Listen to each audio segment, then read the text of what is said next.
Hey, so this is a reminder that I have my Patreon open now, and if you join during the month of May, for the $3 tier you can either receive this frog sticker, or for the $6 tier you can get the frog sticker and a print of this painting that will be hand signed by me. And if you're on my Patreon, the link to the secret YouTube playlist for this speed paint is already up and listed, and if you're not, then you're just gonna have to keep it a mystery.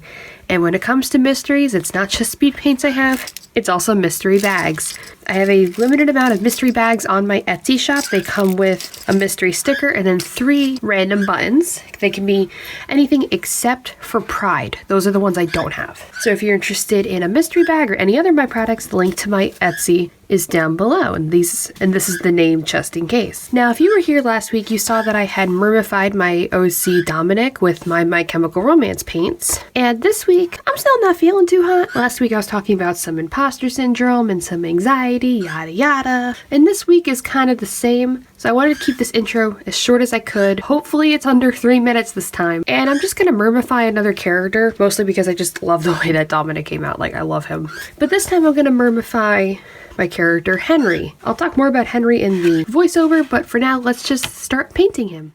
Hello from voiceover Emily. If it sounds like I'm outside, it's because I am. Spoilers for the next part of the video, the actual coloring. I decided to go paint it outside on my porch. The day I'm recording this, it is a beautiful 80 degrees out. So I took my paints and my portable tripod and I went outside and I painted this, and that was fun. But I said before in the intro that I would talk more about Henry himself. Okay, I'm currently sitting on a rock and my dad just came home. He's not even gonna notice. So yeah, as I mentioned in the intro, Henry is the character I'm drawing today. He's a little special to me for the sole purpose of he is my first trans OC, because I'm a big baby and I was so afraid of offending people, and then I just decided to do it. I've drawn a trans character before, but it was a character design for my best friend. But this is like my first trans character, and hello, Bumblebee. There's also a deer over in the field next to me, so I might just... Hi! There's so many bees, I love it. But yes, Henry, anyway. Yeah, he's my first trans character, and he's actually based off of my printer.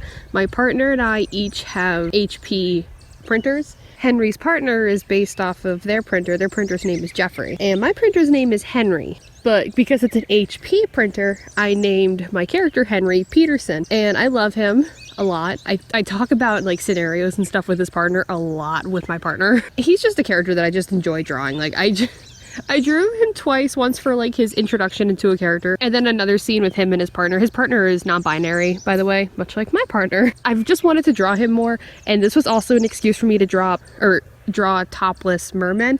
Because if you've noticed a little trend with like all of my mer characters, they all have vests or shirts, because I am so uncomfortable drawing nipples. I don't know what it is. I don't feel comfortable drawing nipples, and that's fine. Male, female, doesn't matter. I just don't like it. It's not even like a sexual thing. It's just, I don't know. I think it looks weird in my art. So I've been drawing all the vests. I can draw Henry shirtless whenever, because he's trans. I've decided to not give him nipples. I've talked to a trans coworker of mine before I quit my job, and when he got top surgery because he was a kid at the time, a minor, he's like, I'm not keeping my nipples. So I'm like, you know what, this is a great excuse.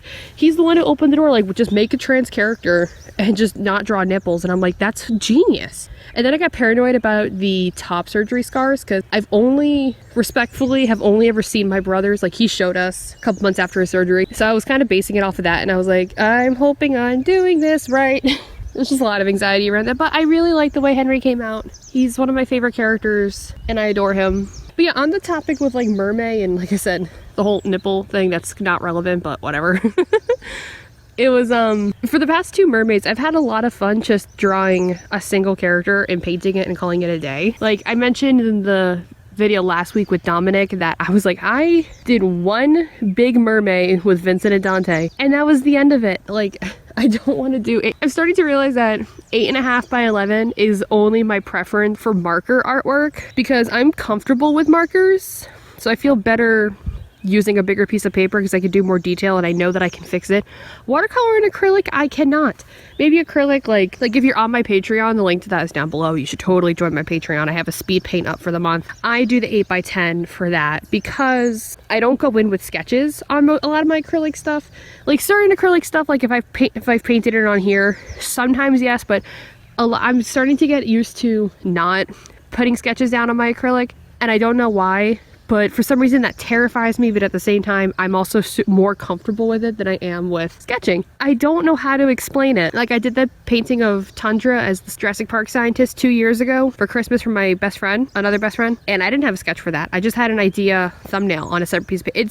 It's weird. I don't know how to explain it. Listen, my ADHD ass can't explain it, and I ramble far too much. The point of this is that from now on, a lot of my watercolor stuff is going to be the half-size paper. It's technically A5 paper.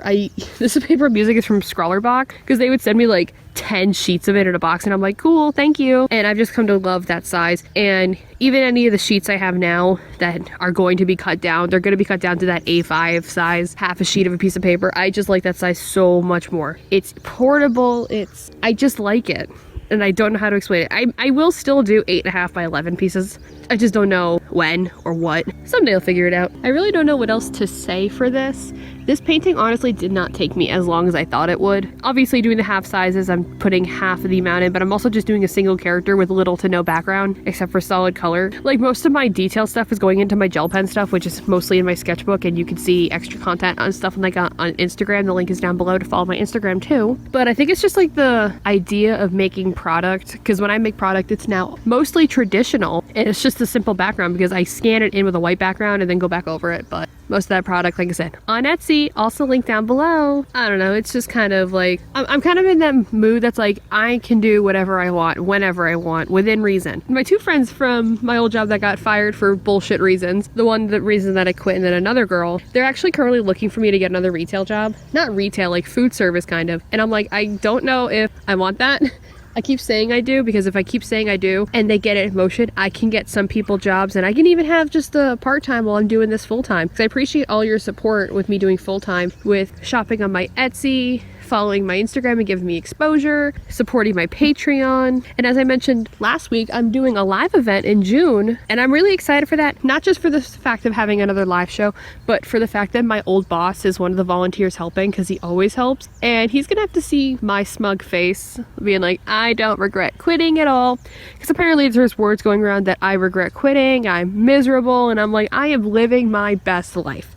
Yes, there's anxiety, but I'm still living my best life. I think that's all I want to say for now. Next week's the last MerMay, and I'm a little relieved for the sole purpose of all of my good ideas for drawings require legs. Like, I need legs in my drawings now. I technically have one more MerMay for the YouTube video, and then one more MerMay to work on for Instagram, and then I'm done. I'm free of MerMay. But that should be it for now. Thank you all so much for watching and supporting me. At the time of recording this, I am 1 sub away from 200 subscribers, and I'm so grateful for all of your support. I'm sitting outside. I have sunburn. There are mosquitoes. I have aloe on my arm. It is not a fun time. There are squirrels everywhere.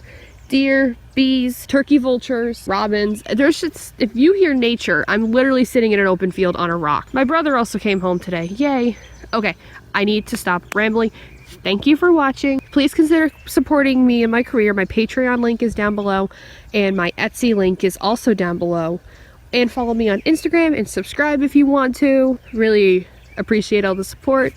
Thank you guys. Love you so much. I will see you next week with the final MerMay. Bye.